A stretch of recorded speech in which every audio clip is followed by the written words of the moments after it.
حضرت اسماء بنت یزید فرماتی ہیں کہ میں نے رسول اللہ صلی اللہ علیہ وسلم کو یہ ارشاد فرماتے ہوئے سنا کہ جب اللہ تعالیٰ اولین اور آخرین کو جمع فرمائیں گے تو ایک منادی ندا کرے گا جسے تمام مخلوق سنے گی۔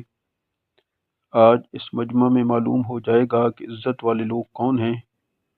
وہ لوگ کھڑے ہو جائیں جن کے پہلو بستروں سے الگ رہتے تھے۔ اس پر کچھ لوگ اٹھیں گے جو تھوڑے سے ہوں گے۔ پھر وہ آواز لگائے گا کہ وہ لوگ کھڑے ہو جائیں جنہیں خرید و فروخت اور تجارت اللہ کے ذکر سے غافل نہیں کرتی تھی۔ کچھ تھوڑے سے لوگ اور کھڑے ہو جائیں گے۔